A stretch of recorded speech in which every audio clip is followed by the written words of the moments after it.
بسم اللہ الرحمن الرحیم۔ آج ہم آغاز کرتے ہیں اپنی اسلامیات کی کتاب کا جو میٹرک کلاس میں پڑھائی جاتی ہے۔ آغاز کرنے سے پہلے ہم اسلامیات کی کتاب کا تعارف کراتے ہیں کہ اس کو کتنے حصوں میں تقسیم کیا گیا اور اس کو کس طرح ترتیب دیا گیا۔ تو اسلامیات کی کتاب کو 3 حصوں میں تقسیم کیا گیا ہے۔ پہلا حصہ ہے قرآن مجید کے نام سے، پھر دوسرا حصہ احادیث کے عنوان سے ہے، اور تیسرا حصہ ہے موضوعاتی مطالعے پر مشتمل۔ اب پہلا حصہ جو قرآن مجید کا ہے، اس میں سورہ انفال اور سورہ احزاب اور سورہ ممتحنہ، ان 3 صورتوں کو مختص کیا گیا ہے، رکھا گیا ہے، جو کہ پڑھائی جائیں گی۔ اسی طرح پھر جو دوسرا حصہ ہے احادیث کا، اس میں ذخیرہ احادیث سے صرف 20 احادیث کا انتخاب کیا گیا ہے کہ جس کا تعلق ہمارے ایمان کے ساتھ ہے، ہمارے معاشرے کے ساتھ ہے اور اخلاقیات کے ساتھ ہے، اور اس میں سے کچھ احادیث ایسی ہیں جن کا تعلق ہماری عبادات سے ہے۔ جو تیسرا حصہ ہے موضوعاتی مطالعے کا، کہ جس میں عنوان رکھے گئے ہیں، موضوع رکھا گیا ہے، اور اس موضوع کے لحاظ سے پھر 8 اسباق ایسے ہیں کہ جن کو رکھا گیا ہے، جس میں سے بنیاد شروع کی گئی ہے قرآن مجید سے،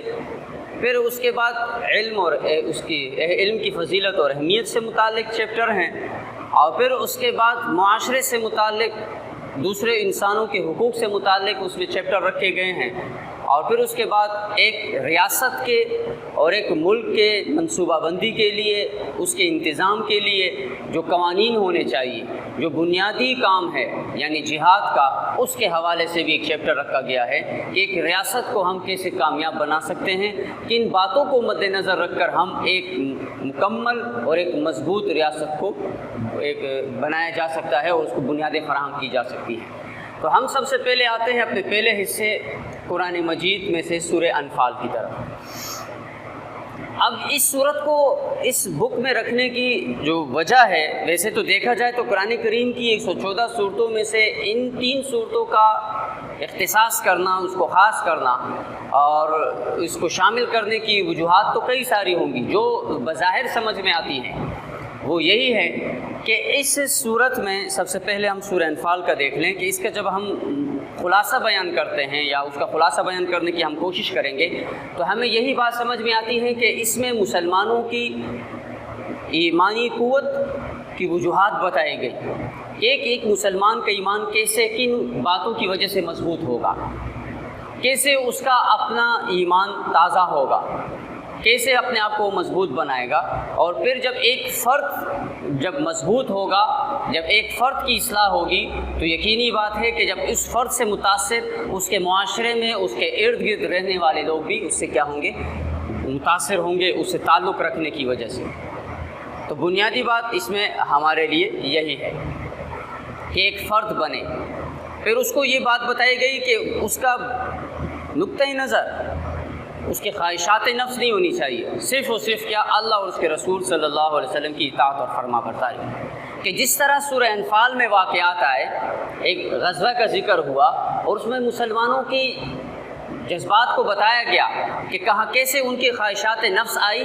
تو اللہ تعالیٰ نے قرآن کریم کی آیات نازل کر کے ان کو بتایا گیا، ان کو تنبیہ کی کہ دیکھو اگر تم اپنی خواہشات نفس کے پیچھے چلے تو یقیناً تم گمراہ ہو جاؤ گے۔ تو تم نے دیکھنا کیا ہے، اللہ تعالیٰ کا حکم اور حضور صلی اللہ علیہ وسلم کی سنت۔ اگر اس کے پیچھے چلو گے تو یقیناً تمہیں کامیاب زندگی دنیا میں بھی ملے گی اور آخرت میں بھی ملے گی۔ تو یہ بنیادی بات ہے۔ اب ہم اس کی وضاحت میں تفصیل میں جاتے ہیں سورہ انفال میں، کہ انفال کا اگر ہم دیکھیں کہ لفظی مطلب اس کا بنتا ہے مال غنیمت، مال غنیمت، انفال کا لفظی مطلب۔ اب اس صورت کا نام انفال کیوں رکھا؟ وجہ یہی ہے کہ اس صورت میں بھی مال غنیمت یعنی انفال کا ذکر آیا ہے، تو اس مناسبت سے اس صورت کا نام سورہ انفال رکھا گیا۔ اب اس میں مال غنیمت کا ذکر کیوں آیا؟ آخر کیا وجہ تھی؟ تو اس کے پس منظر میں ہمارے لیے ضروری ہے جاننا وہ یہ ہے کہ در حقیقت اس صورت میں سورہ انفال میں غزوہ بدر کا ذکر کیا گیا ہے۔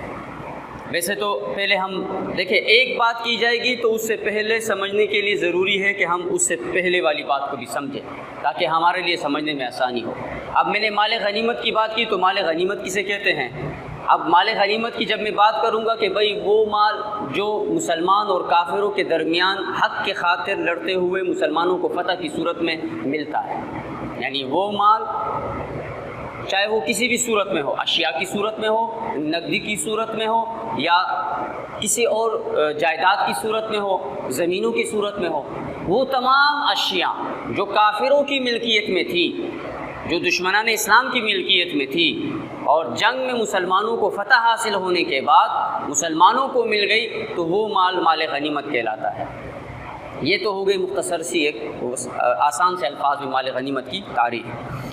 اب جب مال غنیمت کا ذکر یہاں پہ کیسے آیا تو اس کو سمجھنے کے لیے ہمیں یہ بات پتہ چلتی ہے، یہ ضروری ہے ہمارے لیے، اس بات کو سمجھنے کے لیے یہ ضروری ہے کہ مال غنیمت کا ذکر سورہ انفال میں اس وجہ سے آیا کہ سورہ انفال میں بھی ایک جنگ کا ذکر ہے اور ایک عظیم داستان کا ذکر ہے، ایک ایسے معرکہ کا ذکر ہے جو حق اور باطل میں جس نے فرق کیا، اور وہ سب سے پہلی ایسی جنگ تھی جس نے اسلام کو عظمت اور شوکت سے نوازا، اور وہیں سے پھر کفر اور باطل کی ذلت اور رسوائی کا آغاز ہوا۔ وہ جنگ کیا تھی؟ کون سی تھی؟ جنگ بدر، غزوہ بدر۔ اب جب غزوہ کا لفظ آتا ہے تو ہمیں معلوم ہونا چاہیے کہ یہ غزوہ کیا ہے۔ تو غزوہ ایک لفظ دوسرے استعمال ہوتا ہے غزوے کے مقابلے میں سریا، جس کی جمع آتی ہے سرایا۔ اسی طرح لفظ ہے غزوہ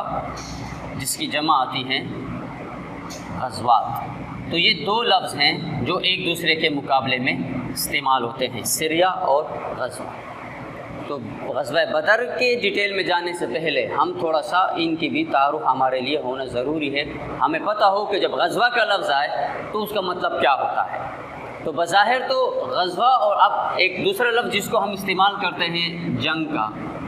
یا ہم کہہ سکتے ہیں جہاد کا، وہ ان دونوں کے لیے استعمال ہوتا ہے۔ یعنی سریا اور غزوہ یہ الفاظ، اس کے لیے ہم جنگ بھی کہہ سکتے ہیں، جہاد بھی کہہ سکتے ہیں، دونوں جنگ اور جہاد ہیں۔ لیکن سریا اور غزوہ میں پھر فرق ہے، وہ چھوٹا سا فرق یہ ہے کہ وہ جنگ یا وہ جہاد جو کافروں سے ہو اور اس میں خود حضور صلی اللہ علیہ وسلم نے بھی بنفس نفیس خود بھی شرکت فرمائی، اس جنگ میں خود بھی گئے، شریک ہوئے، تو اس جنگ اور جہاد کو غزوہ کا نام دیا جاتا ہے۔ اور وہ جنگ اور جہاد جس میں خود حضور صلی اللہ علیہ وسلم نے شرکت نہیں فرمائی، لیکن کیا کیا؟ لشکر روانہ فرمایا، خود ریاست میں رہے انتظام سنبھالنے کے لیے، یا خود جانے کی ضرورت نہیں تھی، دوسرے لشکر کو مقرر فرمایا، اس کے ایک سپہ سالار بنایا اور ان کو کافروں کے خلاف جنگ کے لیے بھیج دیا۔ تو جب اس طرح لشکر روانہ کیے جاتے ہیں تو ان کو کہا جاتا ہے سریا۔ یہ بنیادی فرق ہے دونوں میں کہ سریا وہ جنگ اور جہاد جس میں خود حضور نے شرکت نہیں فرمائی لیکن لشکر روانہ فرمایا، غزوہ وہ جنگ اور جہاد جس میں خود حضور صلی اللہ علیہ وسلم نے شرکت فرمائی۔ اب ہم جب تاریخ دیکھتے ہیں اب کہ حضور صلی اللہ علیہ وسلم نے کتنے غزوات میں شرکت فرمائی یا کتنی سرایا ہیں، تو تاریخ کے مطالعے سے ہمیں مختلف تعداد ہمیں ملتی ہے۔ مثال کے طور پر کئی کتابوں میں لکھا ہے 24 غزوات ہیں غزوات کی تعداد، اور کہیں پہ ہمیں تعداد ملتی ہے کتنی؟ 27 غزوات۔ اس طرح سریا یا جو سرایا ہیں اس میں بھی اختلافات ہمیں نظر آتے ہیں، جو اکثر جو قول ہے سب سے زیادہ وہ 56 سرایا کا ہے۔ اب سوال ہو سکتا ہے ذہن میں کہ یار اس میں اختلاف کیوں؟ تو دیکھیں اختلاف کی وجہ یہ نہیں کہ ہمارے حضور صلی اللہ علیہ وسلم کے غزوات میں جانے میں اختلاف تھا، نہیں، جو تاریخ لکھنے والا ہے جو نقل کرنے والا ہے اس کو کسی غزوہ کا پتہ چلا، کسی کا نہیں پتہ چلا، اس کی کم علمی کی وجہ سے تعداد میں اختلاف آیا، یا یہ ہو سکتا ہے کہ ایسے بھی ہوا کہ ایک سال میں 2 غزوات ہوئے، تو ایک سال میں قریب قریب غزوات ہونے کی وجہ سے بعض مورخین نے، بعض تاریخ دان نے ان 2 غزوات کو ایک غزوہ شمار کر لیا، تو اس وجہ سے تعداد میں کمی پیشی۔ یہ ایک عام سی بات ہے، یہ کوئی اتنا بڑا ایشو نہیں ہے۔ تو بہرحال جو سب سے زیادہ تعداد ہمیں ملتی ہے کتابوں میں، سیرت کی کتابوں میں، تو یہی ہے کہ حضور صلی اللہ علیہ وسلم نے 27 غزوات فرمائی اور تقریباً 56 سرایہ ہوئی حضور صلی اللہ علیہ وسلم کی سیرت طیبہ میں، ان کی حیات طیبہ میں۔ اب انہی غزوات میں سے جو 27 غزوات ہوئی یا 24 غزوات ہوئی، ان غزوات میں سے جو ایک غزوہ ہوا وہ ہے غزوہ بدر کا، جو تاریخی روایات کے مطابق سن 2 ہجری کو پیش آیا۔ رمضان کا مہینہ تھا اور 17 تاریخ تھی اور جمعہ کا دن تھا، تو یہ غزوہ بدر کی تاریخ ہے کہ سن 2 ہجری 17 رمضان اور جمعہ کا دن۔ اب ہم غزوہ بدر کی ڈیٹیل کیا ہیں اس کے لیے اس کو سمجھنا ضروری ہے، اس میں کیا پیش آیا، کیونکہ ہم جو سورہ انفال پڑھیں گے اس میں اکثر جو آیات ہیں وہ سورہ غزوہ بدر ہی سے متعلق ہیں، کہ غزوہ بدر میں کیسے واقعات پیش آئے، کن کن مشکلات سے مسلمانوں کو گزرنا پڑا، پھر جب انہوں نے ان مشکلات پر صبر کیا، ان آزمائشوں پر پورا اترے، تو پھر اللہ تعالیٰ کی طرف سے جو انعامات، جو اکرام کیا گیا اس کا ذکر ہے، کافروں کی ذلت و رسوائی کا ذکر ہے، پھر فتح حاصل ہونے کے بعد پھر جو احکامات نازل ہوئے ہیں معاشرے کے حوالے سے وغیرہ وغیرہ، ان تمام کا ذکر ہے۔ لیکن آج کے لیے اتنا ہی ہے، اور باقی انشاءاللہ ہم اپنے دوسرے لیکچر میں یا دوسری کلاس میں ہم اس پر پھر بات کریں گے۔ والسلام۔